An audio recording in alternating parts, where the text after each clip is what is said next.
vous devez vous aimer. C'est de là que part la confiance, c'est de l'amour de soi. Donc, la confiance en soi serait pas nécessairement la confiance en soi, ce serait plutôt l'amour de soi.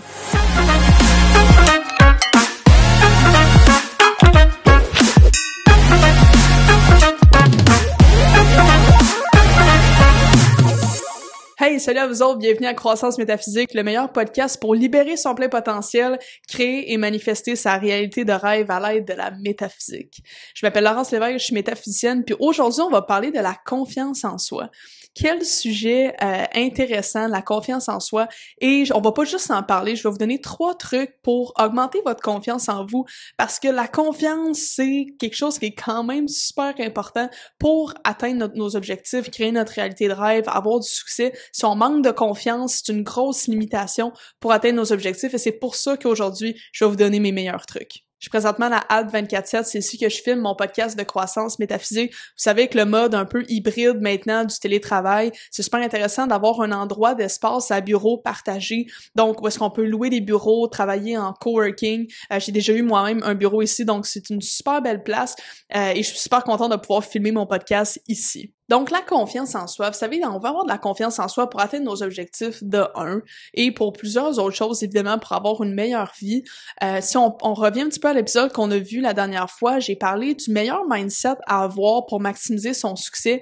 Je vous ai donné une belle formule claire, concise du succès qui était l'intention multipliée par le focus auquel on additionne la persévérance qui va donner le succès. Dans notre épisode, je décortique vraiment la formule à 100% avec vous. Donc, si vous voulez vraiment maximiser votre mindset pour avoir du succès, n'hésitez pas à retourner voir le dernier épisode.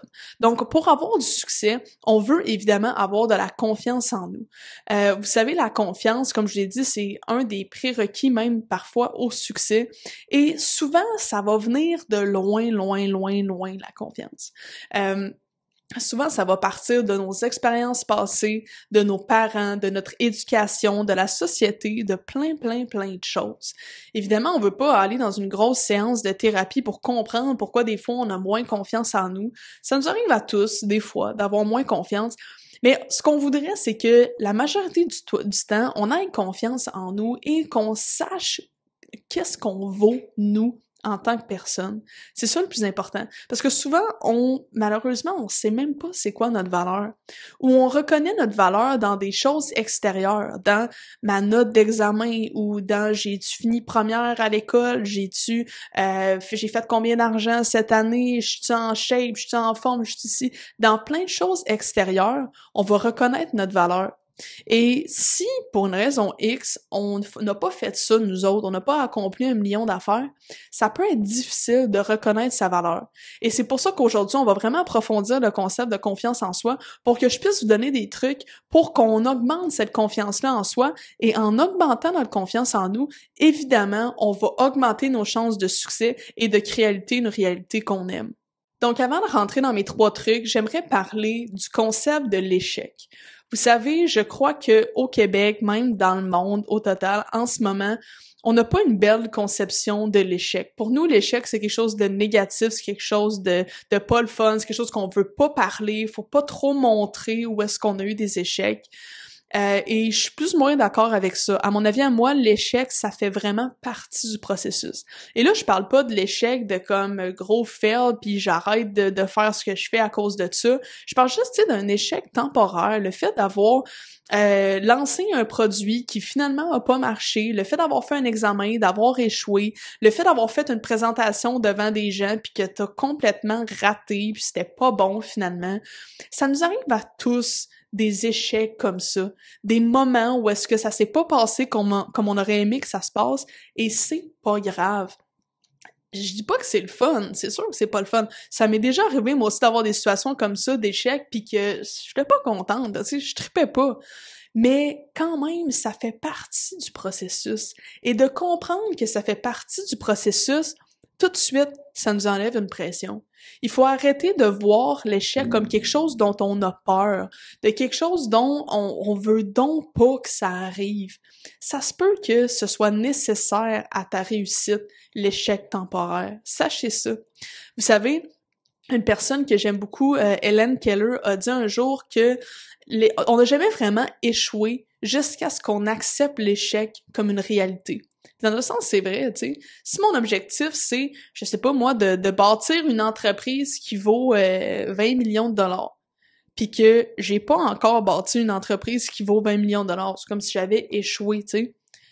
Ben, j'ai pas nécessairement échoué, c'est juste pas encore arrivé. Tu sais, si moi je fais de la musique puis je veux gagner le festival de la chanson de Granby, puis je l'ai pas encore gagné, ben, je peux bien considérer ça comme un échec, mais je lâche pas, je persévère, justement, et un jour, ça va arriver. Fait que tant que t'as pas abandonné, puis t'as pas accepté l'échec comme ta réalité, t'as jamais vraiment échoué. Fait qu'il faut changer notre conception de l'échec, c'est vraiment important. Et pourquoi on veut changer notre conception de l'échec? Ça va avoir beaucoup rapport avec la confiance en nous. Parce que une des raisons pour laquelle on manque de confiance et qu'on veut pas oser faire certaines choses par manque de confiance, c'est qu'on a peur du résultat. On a peur que le résultat soit un échec.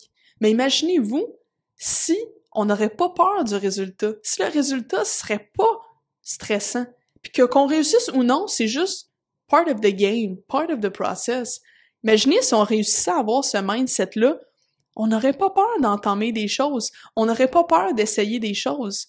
C'est que souvent, on va trop reconnaître notre valeur dans les choses extérieures, et c'est pour ça qu'on veut changer notre conception de l'échec. Donc tout ça m'amène à mon premier truc sur comment augmenter sa confiance en soi.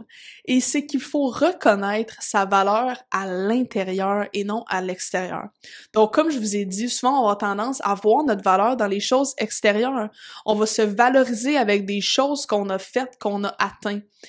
Et c'est pas mauvais, tu sais, de dire « Ah, j'ai atteint telle chose, moi j'ai fait les Jeux olympiques, j'ai fait ci, j'ai fait ça », puis t'es fier de ça, y a aucun problème à ça.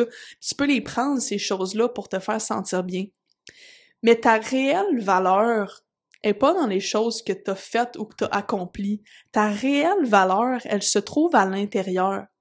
Et à l'intérieur, t'as pas besoin d'avoir rien fait dans la vie de bien extraordinaire pour avoir une énorme valeur. Et c'est ça qu'il faut qu'on se rappelle en ce moment pour augmenter notre confiance en nous, c'est que quand on manque de confiance, c'est parce qu'on reconnaît pas notre valeur. Du moins, on la reconnaît pas à la bonne place. On veut reconnaître notre valeur à l'intérieur. Chaque être humain a une énorme valeur à l'intérieur. Ça n'a aucun rapport avec ce que tu as accompli ou non dans ta vie. Ça, c'est juste du plus. C'est juste tant mieux, c'est le fun de le dire que tu as fait les Olympiques, c'est cool. C'est le fun parce que ça veut dire des choses sur toi. Ça démontre que t'as du charisme, t'as de la discipline, t'as ci, t'as ça. C'est le fun. C'est sûr que c'est cool d'accomplir des choses. Mais ce n'est pas tout. Et c'est pas parce que j'ai pas fait des Olympiques, moi. Puis quand j'étais jeune, je jouais au hockey puis j'étais pas bonne. Est-ce que ça veut dire que moi, je suis poche dans la vie puis je suis donc une mauvaise personne puis que je manque donc de confiance en moi? Non. C'est juste, je suis de même. Puis moi, j'ai de la valeur pour XXX raisons. Et ça, c'est des raisons intérieures. Fait qu'on veut tourner le regard vers l'intérieur et aimer la personne qu'on est. Le mot « aimer », là, ici, est super important. Vous devez vous aimer. C'est de là que part la confiance, c'est de l'amour de soi. Donc, la confiance en soi serait pas nécessairement la confiance en soi, ce serait plutôt l'amour de soi. C'est comme ça que j'aimerais le transformer. Oui, la confiance en soi, mais appelez ça plutôt l'amour de soi. L'amour de soi, s'aimer soi-même. Quand on s'aime, là, on a confiance. Quand on manque de confiance, c'est parce qu'on manque d'amour envers soi-même. Et comment on fait pour s'aimer? Ben, c'est quand on regarde notre intérieur. Comment on est à l'intérieur de nous? Comment on se sent? On est qui comme personne? Faut aimer cette personne-là. Vous avez de la valeur. Si vous êtes un être humain, en ce moment, qui est en train d'écouter ce podcast-là, vous avez une valeur immense. Immense, immense, immense. Même si vous n'êtes pas un athlète olympique, même si vous n'êtes pas multimillionnaire, même si vous n'avez pas de six-pack, même si vous n'avez pas ci, ça, même si vous n'avez rien pantoute, vous avez une énorme valeur. Et ça, il faut que vous vous en rendiez compte dès maintenant, parce que si vous continuez de chasser votre valeur dans l'extérieur, un jour ou l'autre, ça nous rattrape et ça fait qu'on manque de confiance parce que malheureusement, il va toujours avoir quelqu'un de plus riche que vous, il va toujours avoir quelqu'un de plus en shape que vous, il va toujours avoir quelqu'un qui a une plus belle blonde, un plus beau chum, un plus beau ci, un plus beau ça, un plus beau char. Il va toujours avoir quelqu'un qui va avoir quelque chose de plus que vous. C'est ça la vie. C'est ça la vie. Et vous allez toujours percevoir ça. Fait que si on chasse notre confiance dans l'extérieur, un jour ou l'autre, ça nous retombe d'en face, puis on est comme « Hey, moi, je suis donc petit avec mes petites affaires ici », puis là, ça fait qu'on manque de confiance. Mais ça n'a aucun rapport, c'est notre conception de la confiance qui est erronée. On va chercher notre confiance dans l'extérieur. Fait que mon premier truc, c'est vraiment là d'inverser ça et de reconnaître sa valeur ici, maintenant, à l'intérieur. Lorsqu'on reconnaît notre valeur à l'intérieur, ça fait toute la différence parce que on est une personne incroyable puis extraordinaire à l'intérieur. Si vous pouviez être capable de ressentir ça au quotidien, croyez-moi que vous auriez de la confiance en vous. Donc, on accepte le résultat. S'il arrive quelque chose, vous essayez quelque chose, on accepte le résultat parce que votre valeur n'est pas déterminée par le résultat lui-même. Je peux comprendre que des fois, on l'associe avec notre valeur. Si moi, je fais un examen, puis mon examen, j'ai 40%, moi, Laurence, je vaux 40%. Mais non, c'est pas ça. Je peux comprendre la logique derrière, mais il faut briser cette association-là qu'on a. Notre valeur, elle est à l'intérieur. Parce que moi, j'ai une certaine valeur, puis si un jour, vous voulez voir, je fais une conférence, puis que tout le long, c'est complètement de la merde, puis que je me trompe dans mes paroles, puis je dis n'importe quoi, puis que ça se passe vraiment mal, ben au final, ça veut rien dire sur moi pareil. Ça veut rien dire sur la personne que je suis. C'est sûr que je serais peut-être pas contente, puis que si je fais une conférence incroyable, ça se peut que je sois super contente. Ça n'enlève rien à ça. Mais le résultat lui-même extérieur ne détermine pas ma valeur intérieure. Fait que ça, là, c'est vraiment, je vous dirais, l'aspect central que je veux vous retenir ici, c'est que votre valeur, elle est à l'intérieur et non à l'extérieur. Bon, malgré tout, c'est sûr qu'il y en a dans un sens qui sont chanceux et d'autres qui sont moins chanceux. C'est-à-dire que si vous êtes né dans une famille où est-ce qu'on vous a beaucoup renforcé positivement et que vous avez été élevé avec cette confiance-là en vous, t'es belle, t'es bonne, t'es capable, lâche pas, c'est pas grave, on va réessayer, on va persévérer. Si vous avez été élevé dans ce schème de pensée-là, comme moi, j'ai aucun problème à dire. Au contraire, je suis très reconnaissante de mes parents pour ça. J'ai été chanceuse, j'ai été élevée dans un contexte où est-ce qu'on m'a donné de la confiance dès ma jeunesse. Et malheureusement, il y a des gens qui, justement, ont pas nécessairement ce même background-là et qui ont peut-être un petit peu plus de travail à faire pour bâtir leur confiance en eux. Puis ça, ben c'est pas grave, parce que nous autres, on se ramasse dans la vie en ce moment, au même niveau, moi puis vous, puis on essaye de bâtir notre vie, chacun de notre côté, de la meilleure façon qu'on peut, tu sais. En ce moment, c'est à vous de vous demander comment vous vous sentez par rapport à votre confiance en ce moment, et peut-être que vous allez vouloir reprogrammer certaines pensées que vous pensez à votre sujet, que vous pensez par rapport à votre passé, peu importe. Donc, on va vouloir venir reprogrammer. Donc, ça amène à mon deuxième truc, qui est la reprogrammation à travers l'autosuggestion, soit les affirmations. Donc, on va vouloir reprogrammer notre subconscient avec des informations positives. Donc, on va se trouver certaines phrases, des choses qu'on va vouloir se répéter. Rappelez-vous une chose, le subconscient se reprogramme avec la répétition. Donc, on va vouloir répéter des phrases positives fréquemment pour reprogrammer notre subconscient et enregistrer ça, et par la même occasion, ça va nous donner confiance. Donc, moi, ce que je vous suggère, c'est de vous trouver une phrase qui résonne beaucoup à l'intérieur de vous et qui veut dire beaucoup pour vous par rapport à la confiance en soi. Par exemple, je suis fière de moi, je m'aime et je reconnais ma valeur à l'intérieur. Exemple, je dis ça de même, là, ça m'est venu comme ça. Fait que, par exemple, ça peut être ça. Vous pouvez la tweaker, changer un peu certaines choses, trouver une phrase qui résonne pour vous. Je m'aime, je suis fière de moi et je reconnais ma valeur à l'intérieur. Donc, si ça, c'est notre phrase, on va vouloir reprogrammer notre subconscient avec cette phrase-là et se la répéter souvent. Vous pouvez vous la répéter matin et soir, vous pouvez la mettre comme fond d'écran, vous pouvez la mettre comme mot de passe sur votre téléphone, vous pouvez la mettre partout pour vous en rappeler. Vous voulez reprogrammer, et quand il y a peut-être des moments où est-ce que, la confiance est moins là, vous sentez que vous manquez un peu de confiance en vous, ou on vous demande de faire une présentation, on vous demande de faire ci, faire ça, puis là, petite contraction qui fait qu'on dirait que j'ai pas assez de confiance pour le faire, tout de suite, qu'est-ce qui nous revient? C'est l'affirmation. On veut se rappeler cette phrase-là. Non, je m'aime, je suis fière de moi et je reconnais ma valeur à l'intérieur. Parfait, let's go, je le fais. Et là, ça va nous booster avec la confiance. Évidemment, c'est pas après avoir dit l'affirmation une fois que là, on croule sous la confiance puis on s'en fout, il y a pas de stress. Pas nécessairement. Mais ne sous-estimez pas le pouvoir de reprogrammer avec les affirmations positives.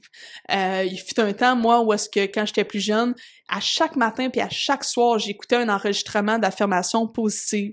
Et je vous jure, j'ai fait ça pendant peut-être au moins un bon 6 mois facile, matin et soir. Et pendant ce temps-là, ça a été une grosse période de reprogrammation pour moi.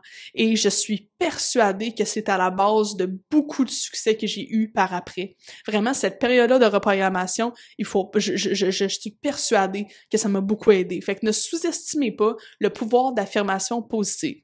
Donc, prenez cette affirmation-là, faites-vous votre phrase à vous et répétez-la matin et soir et vous allez vous reprogrammer, comme on dit des fois, peut-être qu'il y en a qui ont eu moins de reprogrammation positive dans le passé. On veut ramener ça maintenant et se renforcer de pensées et de phrases positives qui vont favoriser la confiance en vous.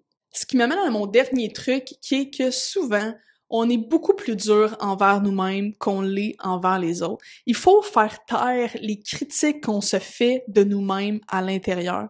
Il faut absolument qu'on arrête ça. Vous savez, si vous voyez quelqu'un faire une certaine chose, vous allez probablement bien moins le juger que si vous avez fait ça. Même chose pour l'examen. Et si moi, j'ai eu 40 dans mon examen, ben là, moi, je suis donc pas bonne, puis je m'associe aux 40. Tandis que si mon ami a eu 40, « c'est pas grave, Colin, lâche pas, la prochaine fois, ce sera pas si pire. » On est toujours plus gentil avec les autres qu'envers nous-mêmes, malheureusement. Et ça, on veut cesser ça parce que il faut être gentil envers nous-mêmes, il faut s'aimer d'un amour inconditionnel. Donc, les critiques qu'on se donne, qu'on se fait, on dirait qu'on se frappe nous-mêmes par terre, on veut arrêter ça complètement. Quand ça arrive, ça, ces critiques-là qui disent « Ah, mais t'es pas bonne. Ah, mais tu seras pas capable. Ah, mais si, mais ça. » On veut venir la changer par une phrase, une pensée à la positive. Fait que ça, mettons, t'as la pensée « Ah, c'est sûr, je serai pas capable. » On te demande à ton travail de faire une présentation de je sais pas quoi. « Ah, c'est sûr, je serai pas capable. » Première pensée qui vient en tête. Tout de suite, on veut changer. Non. Je m'aime, je suis fière de moi, je reconnais ma valeur à l'intérieur, je vais être capable. On vient changer tout de suite ça. Il faut absolument que vous soyez à l'affût des pensées qui vous habitent et que vous observiez toutes ces pensées-là, ces critiques-là qui viennent à certains moments pour tout de suite être capable de les changer par une pensée positive. Fait que c'est un peu connexe avec l'affirmation plutôt-suggestion, mais ça, c'est plus dans le quotidien. Quand on se critique comme ça, tout de suite, on va venir changer ça, recadrer ça et ramener ça à la positive. Parce que sinon, c'est là qu'on se reprogramme, mais négativement, tu sais. On se reprogramme avec des pensées négatives. « Ah, je serai pas capable, ça marchera pas, je vais échouer, je vais ci, je vais ça. » Et là, qu'est-ce que ça fait? Ben nous, on enregistre ça. Fait que c'est sûr que quand on arrive face à une situation qui nous demande la confiance, non, je serai pas capable. C'est la première chose qui nous vient en tête. Pourquoi? Parce que c'est ce qu'on se répète à longueur de journée. Fait que là, il faut que vous soyez beaucoup plus dans l'observation, observez les pensées qui vous habitent, puis si c'est des pensées négatives, on veut tout de suite les changer positivement pour dire « Hey, non, c'est pas vrai, je vais être capable. » Et se renforcer de pensées positives comme ça. Honnêtement, là, avec ces 3 trucs-là, vous avez des très, très, très bonnes bases pour augmenter votre confiance en vous. Rappelez-vous que l'échec, c'est pas ce qu'on croit. Puis la confiance en soi, c'est plus une question d'amour de soi. Vous devez vous aimer. Aimez-vous comme vous êtes maintenant. C'est comme ça que vous allez reconnaître votre valeur à l'intérieur. Donc, premièrement, on reconnaît notre valeur à l'intérieur et non à l'extérieur. Deuxièmement, on fait nos affirmations positives. On se trouve une phrase qu'on veut vraiment mettre l'emphase dessus. Je m'aime, je suis fière de moi, je reconnais ma valeur à l'intérieur. On veut se répéter ça matin et soir, fond d'écran, dans votre voiture, sur votre miroir. On veut se rappeler ces affirmations-là positives par rapport à notre valeur intérieure. Et finalement, on veut arrêter de se critiquer, on veut être en observation. Quand on se critique, on vient contrer ça avec une pensée positive avec laquelle on va pouvoir se reprogrammer positivement et c'est comme ça qu'au final, on va augmenter notre confiance en nous. Donc, j'espère que tout ça fait du sens pour vous. Appliquez ça dans votre quotidien. La confiance, comme je vous l'ai dit, c'est une des très, très, très bonnes bases qu'on peut avoir pour maximiser notre succès. Donc, on veut avoir confiance en nous et ça part par reconnaître notre valeur à l'intérieur. Donc, encore une fois, si vous avez envie de travailler sur vous et de davantage maximiser vos réussites, vos succès et tout, n'hésitez pas à rejoindre mon groupe du potentiel intérieur, un groupe où est-ce qu'on est plusieurs à travailler dans le même sens. Même les gens qui sont dans le groupe, l'important de se rappeler, c'est qu'on travaille tous vers notre objectif. On veut atteindre notre objectif, on veut créer notre réalité de rêve, et si jamais vous voulez rejoindre une communauté comme ça, n'hésitez pas à cliquer le lien dans la description, je vais vous accepter avec plaisir. Donc sur ce, je vous remercie énormément pour votre attention, n'hésitez pas à laisser un témoignage, aimer la vidéo ou vous abonner, ça me fait toujours super plaisir, et sur ce, je vous dis namasté.